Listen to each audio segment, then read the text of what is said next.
go. Let's move on, man. We got the NFC East coming right on up, man. So let's get right to it. Coming right at you. Who was last? I It's believe it was between the the Commanders, right? Commanders. Yeah, 'cause they had the second overall pick. Hell Yeah. yeah. All right. So the Washington Commanders, they brought in everybody from the Dallas Cowboys. Yeah. they That's brought they brought in Dan Quinn, Frankie Louvu. I really like that move. I really like Frankie Louvu. Dante Fowler, Jeremy Chin, again, Dorrance Armstrong. They brought in Jaden Daniels, and then they brought in Mikey Sanistril. yeah. So that was a really good pick. So I actually really did like what the Commanders did for kind of some of the things that they had available to them in the offseason. I did kind of give them hell about their, coaching pick, but I think once Ben Johnson and Bobby Slowick kind of threw wrenches in some of the people's offseason plans, you know, Yeah. they went, with what they could. So that's the Commanders offseason. I think they Yeah. did so. They definitely had a solid offseason. And what I liked about this offseason for them was they had the most cap space and they didn't go crazy. Yeah. They didn't go crazy as just going to give it to one person. Like, Or just to give out money, just to give it out. yeah, they made actual competent moves. It all it all made sense. You know what I'm saying? The moves that they made everywhere. Now, the improvements that no, I can wait. I can wait on that. I can wait on that. Okay. But what excites you for this team is that the improvements that they made on this team can all if they all hit, which is like I said, a Jaden Daniels. Like I mean that's the low hanging fruit, but it's like it's exciting if he hits. Yeah. Like Terry McLaurin finally looks like scary Terry. Like he been doing this with a bad quarterback his entire tenure there. Maybe Jahan Dotson can have he can ascend other than his regression in the sophomore year. It's the thing Exactly. to do is like the thing that can a can a can a Cliff Kingsbury offense be exciting? Like and at times it was exciting in Arizona. You know what I'm saying? Like is he a head coach? Hell no. But make a 1-to-1 comparison. Instead of having Kyler Murray at the helm, you got you have a taller Jaden Daniels at the helm with weapons. You know, this offense can be exciting. And what you do know about a Dan Quinn team, if the offense does its job, then he can it allows his defense to do their job, which he like to rush the passer, he like to attack, he like to play fast, so if it allows everybody to go in place. So like I said, maybe the low hanging fruit, I get it, but like I mean, we seen the preseason game, bro. Like everybody was hyped seeing Jaden Daniels out there, man. Like Yeah, but I was about to say, like, what exciting. That's to me, that's what it has to be in a sense. yeah, The who the else would you possible want to get excited? Yeah. exactly. It's the possibility of what Jaden Daniels can be for this team. Mm-hmm. Yeah, that's all I got. Yeah, I'm about to say no need to, but at the same time, the biggest concern is his offensive line. And I think that the money that they spent, the things that they did, I just think that they didn't do enough to help this offensive line, especially with somebody that that runs as recklessly that he did in college. Would he do that in the NFL? Is yet to be Right. seen, but hopefully he doesn't. But I mean, he went out there, got the boy Brandon Coleman from Mm-hmm. TCU. No. I like Yeah. him, but that's a third round pick. Right. You know, the third round pick. Can you rely on that? And then some of the other pieces that they already had in the offensive line really wasn't. This Yeah. offensive line is leaves something to desire. Right. And I'm concerned about that. Big concern. Of course. Of course. To be quite honest, my concern is what this secondary was going to look like. Man. Can can Dan Quinn really put his imprint on this team and what they have in the front seven to really help out this secondary because he's going to need it. And so that's really what I want to see. I think this team is going to be able to stop the run pretty well, especially with Mike Sanistrill. Hear me out, because I think you'll be able to play him in like what he likes to do in the nickel slot as one of those Mike Hilton, like they were saying, he's a little Mike Hilton, and Mike Hilton was one of the reasons. It was Mike Hilton and DJ Reader, but they were one of the reasons why we had so much success in that 2021 season and 22, because you had a nickel who could come crash down in the box and make tackles in the run game. But that pass defense, that's when it's really going to look like, hey, what's it going to do? So Dan Quinn is going to need to figure out a way, and I think he has the pieces to do it, to get pressure with that front four. But he's asking for a lot of Cleveland Farrell and Durant Armstrong. And Dante Fowler as well. I let the stain of him not stopping the run in Dallas pour over to what's going on into Washington. And I'm like, hold on, bro. You got Deron Payne, you got Jonathan. Like, bare minimum, like they're not going to have the same. They should not. Let's say they should not have the same run concern that they had. And here's another thing that I say when it comes to the run game. You mentioned Deron Payne and Jonathan Allen, but I also want to bring up Frankie Louvu again and Bobby Wagner. He may get cooked out there when it comes to the pass. Yeah. But he's going to be able to come in those run fits. Him and Frankie Louvu are two extremely smart players. And so they're going to be able to fit the run. So like I said, having that front that you have with your linebackers and, having Mikey Sanders still out there, I think that's going to help you in the run game. But again, like I said, that secondary in that pass game, one of those things. But what does success look like, man? Success looks like that offensive line playing above their head. Can Cliff Kingsbury and Jaden Daniels work in tandem to make it look like that offensive line is better than what it really is? And again, offensive line may be low-hanging fruit, but if you can get Andrew Wiley, Sam Cosmi, and Tyler Biotish to play like serviceable NFL players, this team can be this team can be pesky. This team can be annoying. This team can be very in that similar vein to like we talked about with the Patriots, in a sense, where it's like, just be competitively trash. I think I'm sorry. Go ahead. I think success looks better than that for them. I think just look competent, bro. Look like a football organization. Look like things that What that is what I said about the Patriots. It was like look competent. Yeah, but we was specifically talking about football looking competent. Okay. But I'm talking You're right. I'm talking about that. I'm like, coaches that are actually coaching. Like you say, we don't have this glaring hole of players quitting on this player, or this coach don't look like this. We got a concern with this coach. He complaining about this coach, and then the front office not doing this, and then the owner is going crazy. He's saying this. He sexually assaulting people and all this stuff. You know what I'm saying? I know those days is over, but are they over? You feel what I'm saying? I know these are whole new people.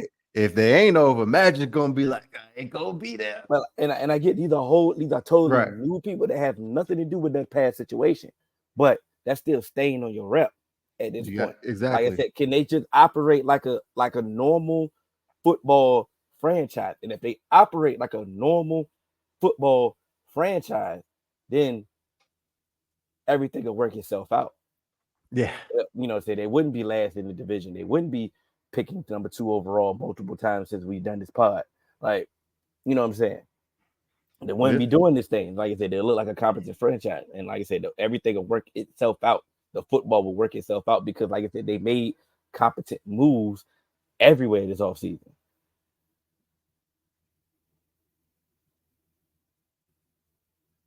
Did you freeze? No. No, I was agreeing with you. Who finished second in this division? The Eagles, The right? Eagles, yeah. Because they collapsed. Yep. Till the lungs collapse. Roof fell off. Jeez, man. Yeah, so Yeah. you know the team is the Giants. Yep. You gonna you gonna do the offseason recap, or you want me to do it? Yeah, I had the you had the The Commanders, right? Commanders. Yep. Once again, man, the Giants they actually had a good offseason. If you minus um Xavier McKinney and Saquon. yeah, when my wife sent me something crazy. My fault. I had to had to get that Okay. together. But Got that privacy screen on. yeah, no, we good. Let me all right, let me rewind. Yo, getting Brian Burns was amazing. You know what I'm saying? Uh, getting Jermaine Illuminor. I'm sorry. Hell, getting Drew Lock, even though he got hurt. Yo, was that was a good move. You know what I'm saying? John Runyon, solid, not amazing. You know what I'm saying? Cool, but like drafting Malik Neighbors, and he's been everything he's advertised. You know what I'm saying? That was the off season. The people that they lost, like you said, other than Saquon and Xavier McKinney, you losing Xavier McKinney, that hurts. You draft Tyler Newman. Hey, hopefully you get a 1-to-1 transition. Like you said, you purposely lost Saquon on purpose. So like there's no need to have, Exactly. crowd but spoiled milk, because that's exactly what you did. But yeah, that's the recap. That is a really good recap. That is a really good recap. So, what was it? What excites me about this team? Yeah, I'm sorry, I didn't. She's talking crazy. Yeah, what excites you about the team though? Man, so what excites me about this team is, again, can you slot everybody into their actual position? Now, you brought up Malik Neighbors, so now Mm-hmm. you bring in Malik Neighbors. You got Jalen Hyatt, who can stretch the field. You got Malik Neighbors, who can win on every level of the field, and you got Wandale Robinson. So now it adds a little bit of diversity to a receiver room that kind of had just a whole bunch of slot players. And so to me, yes, Daniel Jones is still Daniel Jones, but can Daniel can Daniel Jones can Daniel Jones just look like an NFL quarterback? If he can look like an NFL quarterback, this receiver room can help him out even more, because they have the big playability in Jalen Hyatt and Malik Neighbors. You got guys that can stretch the field. And yes, you purposely lost Saquon Barkley, but they may not be able to come down and stack the box on you because you got these receivers in their respectful roles. So offensively, it provides some hope, some hope, and that kind of excites me. Pause. You're on mute. I'm sorry. Yeah. Um, Malik Neighbors. No. Brian Burns and Kayvon Thibodeau, Dexter Lawrence. That's That's scary. Like, make my nipples hard. yeah, pause that. That right there. Even though I'm not sold on a secondary at all. Oh no, absolutely not. But like you said, when you have a front like that helps. Man, that You helps know, tremendously. you know who really needed this front? Wink Martindale. Yes. with the corners that they got, Yeah. had they had this front and the pressure Wink was gonna bring, Yeah. man, listen, who cares about the secondary? Yeah, that was it. Yeah. That's who really needed it. But yeah, nah, that's a hell of a trio there. Kayvon, Brian Burns, and Dexter Lawrence, and then Raheem Nunez Roches. He ain't no slouch. You know what I mean? Like he's a solid defensive tackle, and they still got Boogie Basham. They still got Jordan Phillips. So there's a little bit of depth there as well. So I think this defensive front can cause hell. Like I say, you can just if you can't disguise that coverage in the secondary, they just gonna drop back and throw it anyway. But if anybody got to hold the ball too long, it can get ugly, and that's the biggest concern, to be quite honest. Do we have to say this? Like, or is this even a concern at this point? Like, bro, it's Daniel Jones, bro. Like, and I'm sorry. Yeah, I already mentioned that the secondary. I don't believe in the secondary at all. Like I said, right. so that's a concern in there. But like, can Daniel Jones do something? Like, they already got gassed up by the year that they made the playoffs. You know what I'm saying? A year ahead of schedule from their rebuilding process, and they're still searching for that lightning in the bottle that they hit. Like, can he even do that anymore? I don't know. Coming off a neck injury last year, coming off an ACL injury, like these are injuries that like you don't really just like immediately bounce back from. You know what I'm saying? Man, is Devin Singletary going to be good enough to, hold the run game down? Nah, the boy from Oklahoma that they drafted last year, is the running game going to be Eric Gray? Eric Gray, like Tyrone Tracy, he escaped a major injury, so escaped a major injury, but it's still an injury, like I said. So if this running game is going to be good enough to help with Daniel Jones, like I said, we get it. Malik Neighbors is everything is advertised. He's great. He's good. He's going to be the next Odell in New York. We get it. But damn, if you can't get him the ball, I mean, that was one thing think about it. That's what Eli was doing. Yeah, just getting he was getting him the ball, but that was it. Yeah, he do nothing else. Him and the other team.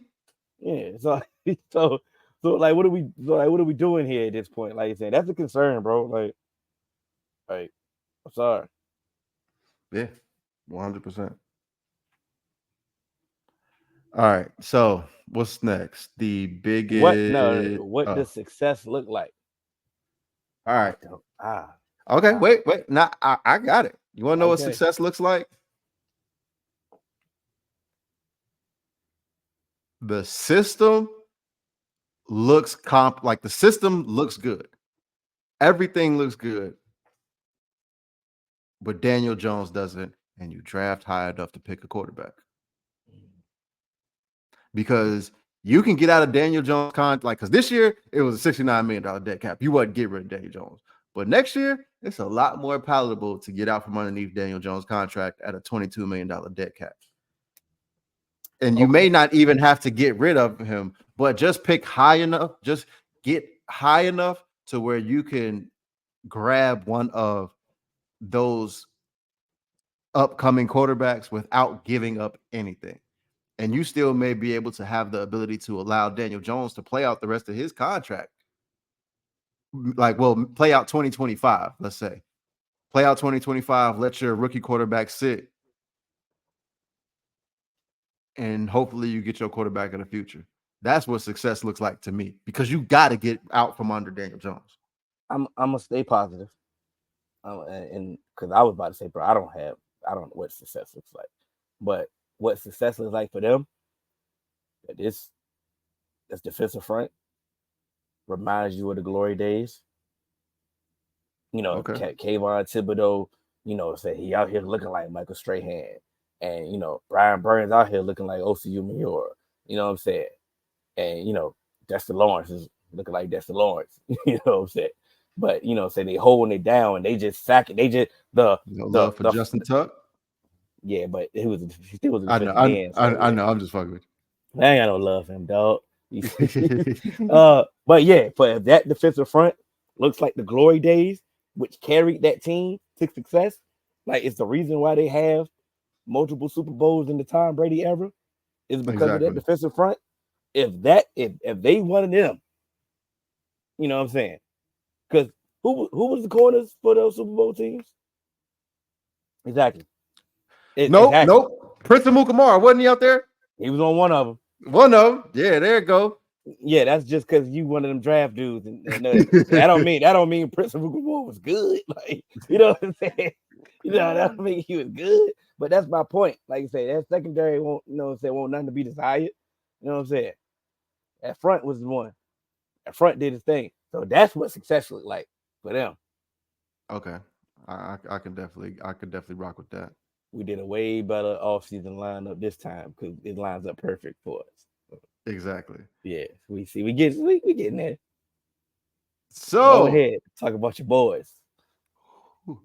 the Philadelphia Eagles. All right.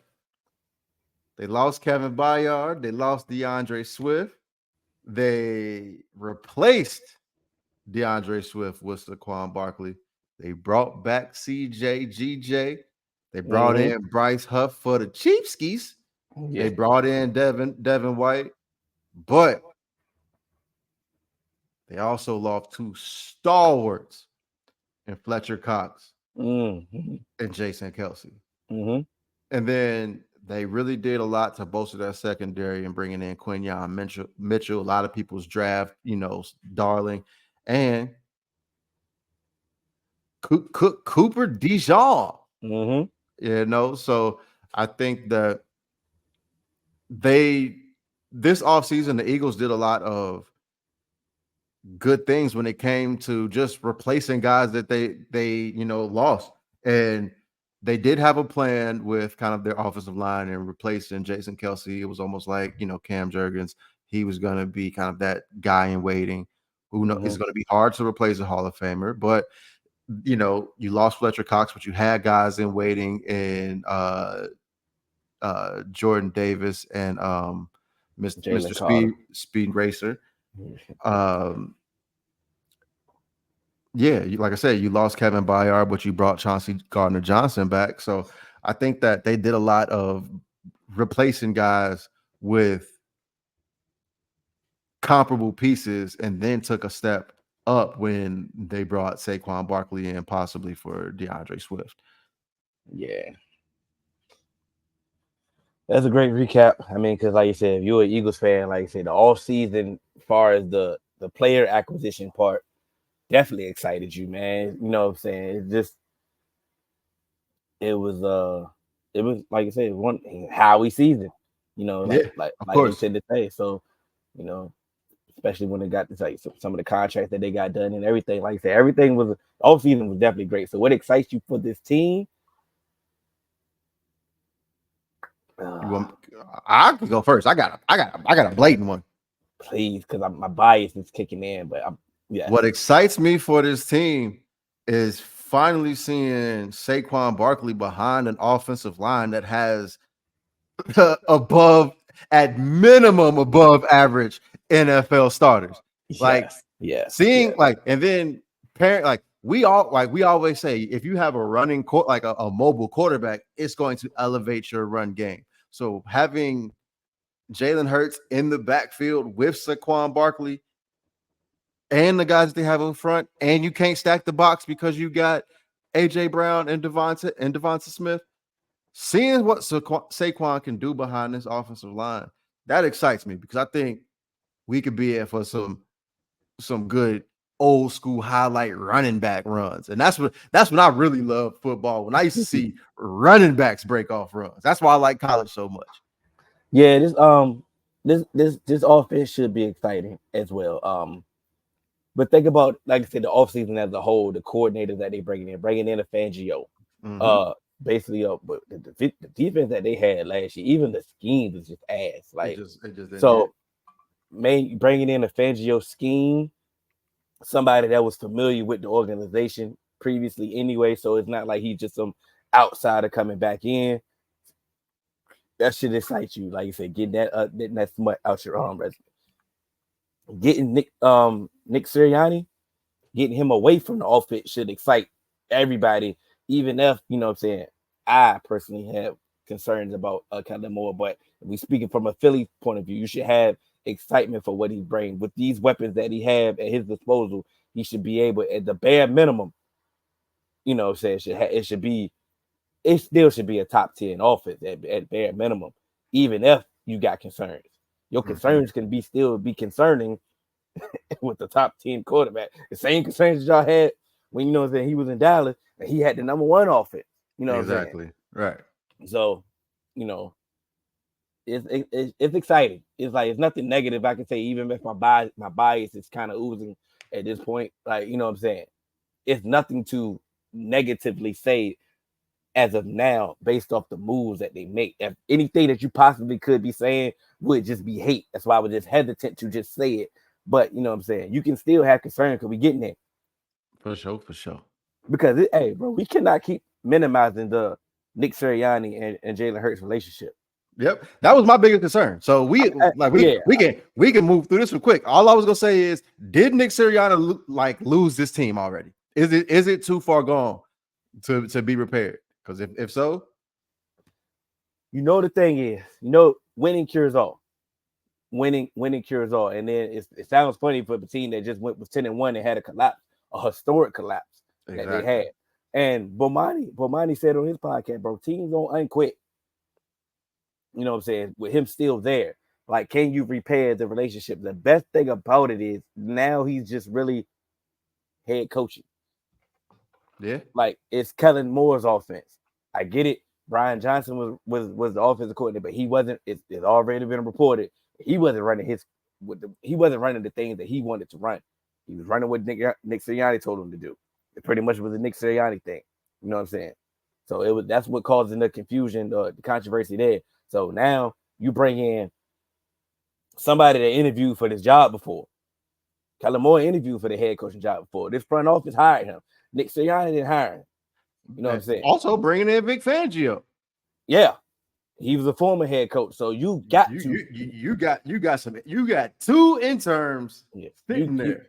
You cannot afford to start slow. It's just any bumps in the road early, you cannot afford that at all because the team has already quit on you.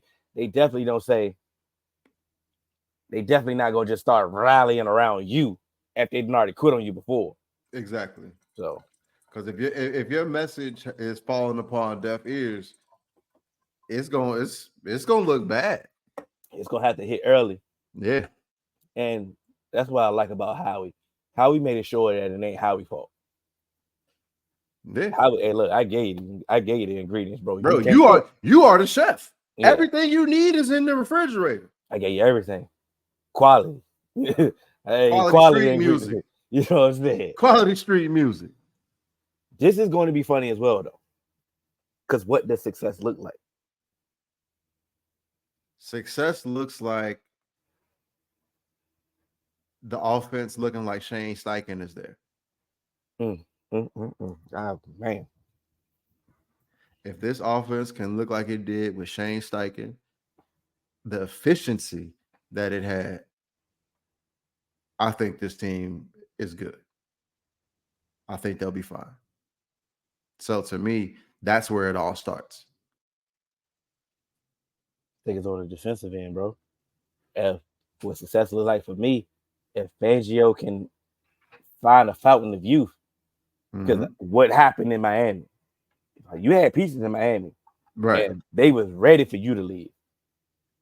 You know what I'm saying? That's a testament to you, in my opinion. You know what I'm saying? For sure. And like I went back and forth on that, but to me, it was like the offense was such a bigger piece to me because to me, it was either that or can you turn Quinyon Mitchell into one of them ones? But the reason why I kind of disagree with you, like as bad as the offense stalled at times last year, AJ Brown was still beating somebody deep every week. Devontae Smith was still beating somebody every week. They were still putting up points, even as hobbled as they tried to make Jalen Hurts look like. He was still coming out in the clutch on certain times. He was still making those plays. You know what I'm saying?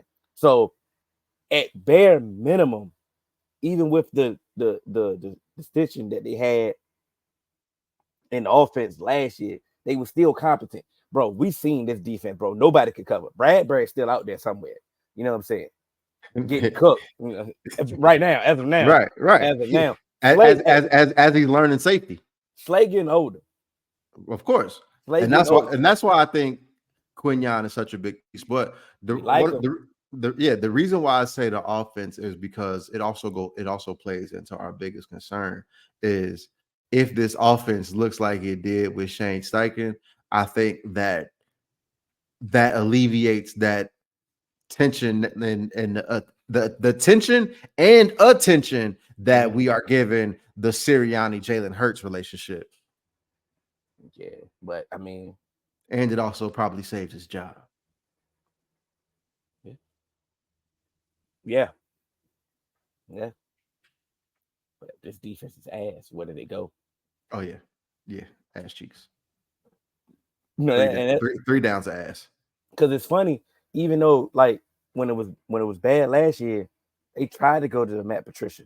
You know what I'm saying? Even though I mean that won't nothing to be excited about, but damn, they had a plan B. What is the plan B if this defense is ass? Like, what if Quinyon Mitchell don't hit, or he's slow to get going? What if Big Play Slade is just giving up big plays? You know what I'm saying? Chauncey Gardner Jr. I mean Johnson got a little injuries. You know what I'm saying? He was good in Philly. It's a Cooper DeJean just came off pup. You know what I'm saying? We don't even know if we don't know. It's questions. You know what I'm saying? And on top of that, Devin White, he ain't been good since the Super Bowl run. Exactly. Jordan Davis, you looking like a bust, to be quite honest. Like, what are you really doing? Jalen Carter, you know what I'm saying? He's a beast. He runs out of gas. You know what I'm saying? So with them not having Hassan Reddick, we don't really know what Bryce Huff can he handle more snaps? Yeah. You know what I'm saying? It's a lot of concern. And like I said, if this defense ain't stopping nobody, like it's putting too much pressure on a situation in an offense that already got, pressure in itself just to, get it together. But that's it. Yeah. I like how we got there. All season recap. Dallas Cowboys did nothing but piss everybody off in the fan base. You know what I'm saying? They did nothing right. They let players go that they were replaceable players. You know what I'm saying? But you should have replaced them, and then they just relied on the draft. They had a good draft on paper, so you know what I'm saying. It looks like everything looked promising. But the thing that they should have done, they just played in everybody's face. They kept saying all in, and they did everything. They did the total opposite. They tried to make it seem like his all in was paying his own players, and we still don't have a contract for Dak, CD, or Micah, like I said. And we are, how many weeks are we in training camp? Like at this point, like I said, they just antagonizing the fan base at this point, and it's hilarious for everybody else on the outside looking in. This recap, this offseason was god awful. It's one of the worst that they've had in a while. And this is a team that don't get active in free agency anyway, so they really don't be doing nothing in free agency anyway. And they managed to do worse than that. But they did bring in Eric Kendricks, and Eric Kendricks is definitely looking good so far. Yeah, definitely. Sorry, I went a little long. Hey, I could just sit back. You could do this whole segment if need be. I know. Nah, you good. We can go ahead. What excites you for this team? Seeing what I'm about to say, I can go. Oh, no, go ahead. You go first. Go first. Bro, year 2 of Dak in this offense, like, bro, he was like you said, he had a legitimate chance at winning MVP. He was second in MVP. You say what you want about it, like you said. I mean, the season that he had, everybody said it was the best regular season that Dak has had ever. You know what I'm saying? So imagine what he's going to do in year 2 in this offense that he understands now, that Mike McCarthy understands how to utilize more weapons. Like I said, it's year 2 in Brandon Cook, the ascension of Jake Ferguson. Like I said, another year of Jalen Tolbert under his belt. Like I said, we know what CD is. CD is one of the top 5 receivers in this league. However you want to rank him, you ain't getting past 5. But it's exciting to see what this offense did last year in a year 2 with the improvements that they can make. Right. What excites me the most is seeing what we can get from this Zimmer offense with Trayvon Diggs and Deron Bland together. Can they stay healthy, and what that looks like with this defensive scheme? Because I'm familiar with Mike Zimmer and that double A gap scheme that he runs, and I think who he has out there it does help, like it does fit in that, in that cornerback room. So that's what I'm really excited to see, because I think, can they both maintain that ball hawk ability that they've been, having in separate seasons, of course. Can they put that together? Because teams are going to have to try them. So if you can get Trayvon Diggs and Deron Bland as ball hawks out there, I think this is going to be something good, because I think that, just taking it back from when I saw, Mike Zimmer, he had a Leon Hall and, Adam Jones are. He had he revived Terrence Newman, and he had one of his best seasons at 42. He was out there looking like Braun at the Olympics. You know what I'm saying? So I think that Zimmer coming back and having those two pieces, along with, being able to have Micah Parsons as a chess piece, I think that's something that really excites me, is what this secondary can look like under Zim. I mean, what they've been showing so far definitely exciting, man. I mean, the way he's moving around, Micah, he just not just being in one spot where he can just be double teamed at. He's moving around like the linebackers in the hole. Like you said, Eric Kendricks looks like he still got it. The Marvin Overshown, say he got hurt last year, he missed his rookie year, but he looking like he didn't miss a step. Like you said, he's looking good. Damone Clark, he was our only linebacker healthy last year after LVE got hurt. He looking like he understands what they're asking of him. Even Lofu, the draft pick we got from Notre Dame, what I'm saying? He's been a coach's dream. So the linebacker core that was a definitely a hole last year definitely looks totally different. The secondary, I know you mentioned Terrence Newman, and Jordan Lewis is looking like something in this dream. Like he's utilizing some of his playmaking ability for sure. We already know what Deron Bland is. He taking off where he left off at, and we bringing back Trayvon, slowly. But this is a scheme that definitely should benefit him for sure. And we kept Al Harris. What I'm Yeah, saying? One of those things that okay, Zim is trying to do some things differently now. That you say he getting Al Harris to speak the language for, what I'm saying, for them. He's like, okay, this is what he asked for. So this is what I teach. You remember how I taught you do this? You do it this way. this is how You you know what do I'm it. saying? Yep. So some of the coaches, like you said, the defense definitely looking like something as far as on paper, especially, with the addition of Zimmer, basically the difference from him over Dan Quinn. Absolutely. Biggest concerns, man. What they've been doing this offseason is it's gonna linger. And I mean by these contracts, bro, you can't continue to just keep disrespecting a player, Mhm. and then hide behind, oh, this is just business. You Right. know what I'm saying? All offseason you've been saying what you've been trying to pay CD, you've been wanting to pay him. You even said, I'm waiting for more leaves to fall. What you really meant by that, we waiting for Justin Jefferson to get paid. Justin Jefferson been paid, and people have been paid after Justin Jefferson. What are you really waiting on? It made absolutely no. First off, wide receivers are the easiest contract to make in the NFL. It makes no sense. But we about to go into week 2 of a preseason game, and CD is still not there. Like this makes no sense. So you know how I feel about holdouts. He is not there. Yes, he's working out, he's doing all of that, but he's not playing football, real football, bro. Most holdouts that we've known our whole life, they come back, either they catch a hamstring Hamstring. or they are not themselves. Look at Nick Bosa. Ain't Look been the at Nick same Bosa. since. I mean, he held out and he was out there just getting pressures. He wasn't getting the sack production that he been got. It was like, okay, they was asking, where's Nick Bosa? You know what I'm Yeah, saying? it And took some time. it's gonna always take it's every holdout. So like, why are we prolonging this? Because you think it's his wide receiver and he had the chemistry with Dak. It's just gonna be that simple. Like, I'm not concerned about Dak because Dak showed it before. Dak, hey, I went out there, broke my whole leg. You seen the bone, right? Exactly. You know what I'm saying? So if I can do that, go through that, of course I'm don't care about nothing.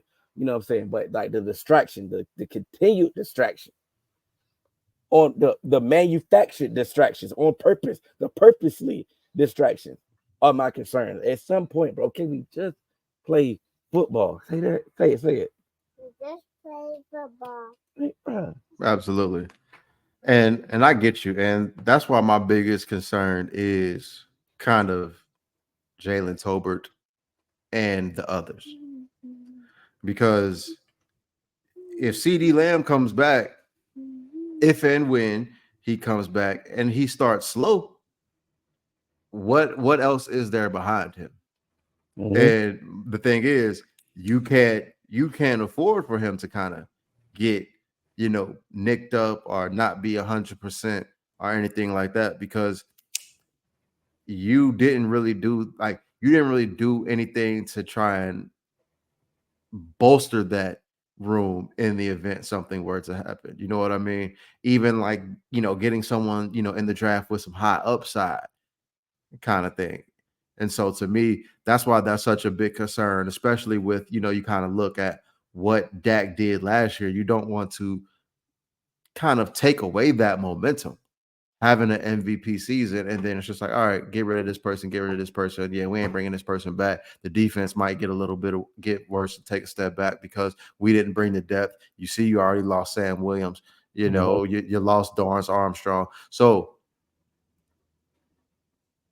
what, like, Jalen Tolbert really has to take a giant step forward, and I've been hearing good things from you, Yeah. and so and out of the Cowboys camp, but There's no need to rebuttal that. I didn't mean to yeah, cut you off. Sorry. no, There's you no need good. to rebuttal that, but because that's his concern, bro. Like, yeah, they like camp is looking good. It's camp, but it's training camp, bro. This training camp, yeah, You know what I'm saying? We see what it like. Yeah, he may be having an exciting camp, but like I said, this ain't regular season. Like I said, he may look way better when it comes to, like I said, when CD comes in, then it settles the room. right, You know what I'm saying? And like I said, he started to figure out how to utilize Brandon Cooks later on and towards the season. Like you say, he still ended up having 8 touchdowns. You know what I'm saying? Jake Ferguson ascended and showed, you know what I'm saying, that he was ready to take over that tight end one spot. Like I say, we have the weapons after CD. You know what I'm saying? yep, And then, like I say, Jalen Tolbert was put into a role last year. It put up in a Gallup role when Gallup wasn't showing that he was himself. You know what I'm saying? So now you do have a whole offseason to utilize his strength. But at the same time, we don't know that. Like you say, yeah, we don't know that. And like you say, God forbid CD gets hurt. We can't afford, you know what I'm saying? You can't go out there against a game against, anybody and be like, yeah, Jalen Tolbert and Brandon Cooks are going to go out there and win you a game, especially with the worst running back room in the NFL. That you don't even know that you can lean on that, you know. exactly. So there's a lot of concerns. And like you said, you purposely didn't improve this team when you could. I'm gonna let you go first on this one, bro. What does success look like for the Cowboys? To me, success is the offense not only doesn't take a step back, but it continues to look competent with, kind of some of those developed pieces that you have. So because if the offense takes another step forward, Mm, it's kind of, matter of fact, I'm gonna do it very similar to the Dolphins now. I'm gonna change it. mm-hmm, The offense takes a step forward in big games, in the games that matter, mm-hmm. in those primetime games that, like, I want that offense to remain consistent. We've talked about competency for a lot of teams. I want the offense to remain consistent at that high level that we've seen. So in those big games, I want that same level of performance. To me, that's what success looks like. If you can maintain that, then this team will go. This team can go places. What does success look like? Overcoming Jerry Jones, overcoming Stephen Jones. Let you laugh. But yeah, That's that's funny. yes, that really was funny. Though. That's But funny. that really was. I mean, but honestly, what does success look like? This offensive line improving. Tyler Guyton looking like, saying like continuing the success of the Cowboys drafting round 1 offensive lineman. Can he sustain that? Can whoever is going to win the starting center job, can they be an upgrade over Tyler Biadasz? Can his offensive line have a run game? like I said, I understand that the running back room is one of the worst rooms ever in life. But can they at least be a competent run, a run block? Because they couldn't run block last year at Mm-hmm. all. So can this offensive line be what it once was? Can it be the driving force of this team? Because if the offensive line has success, I mean the offense is going to have success. I mean they're going to be able to do the things that they want to do offensively to improve like you wanted to. Exactly. Defensively, can they get off the field when they need to? You know what I'm saying? Stop being so turnover dependent. Can you actually get off the field? You know, because once again, I know it sounded like a broken record but it sounded like hate. But Shannon Sharp used to always be like, if they don't get a turnover, if they don't get a fumble, if they don't get it, what can the defense do? And it came from hate, it came from a hateful place. But can this defense just get you a stop? To me, a big part of this defense is going to fall on Mozzie Smith and also Diggy. The play from those guys, in the middle of that front is Mm-hmm. going to be extremely important. I understand, Eric Kendricks and Damone Clark, they've been looking good. DeMario Overshawn, he's been looking good. But can those two up front, especially Osa Odigizua, really keep the linebackers clean? And then can Osa also kind of be that third body on passing downs to kind of, push that pocket? So you want to take him another step forward. Yeah. Yeah. I mean, because he has to. He has to take another step forward. He has to. I mean, there's no other way around it, to be quite honest. This defensive tackle room just as bad as the running back room. You know what I'm saying? So It him and Mozzie, they got to take a step forward. it has potential. Mozzie has shown flashes that, okay, we seeing what you was doing in Michigan. Like I said, he's still been recovering from a shoulder surgery all off season. He's trying to regain his weight. I was about to say, did he put on any weight yet? It's still a process. He's regaining some of that weight back. Like he's back. At least he's back in the 300s. Oh, you know what I'm saying? He's back in the 300 because, like I said, he was under that when it came to the season. So, like I said, he's doing that. But he's making some plays, like, you know what I'm saying. But he's trying to get his cardio back at the same time. So it's a process. It's a process. But then, like I said, there's nobody behind him as well. So it's like, okay, it's tough, man. He playing with fire. It's gonna be rough. Like I said, I know you excited for your season. I'm not excited, bro. I understand. You should be. I should be, right? Yeah. See, that's what I'm talking about, Coda. That's why you're here. See, that's why you give me five. No, but you should be happy for snow. You can catch us all major podcast platform. 3Man Weed, Instagram, Twitter, 3Man Weed _ You can email us at podcast.3.man.weed@gmail.com. I'm Hill. That's AJ. This is Coda. Y'all the four. Daddy. Throw your fours up. Yeah, I'm about to say, please don't embarrass me.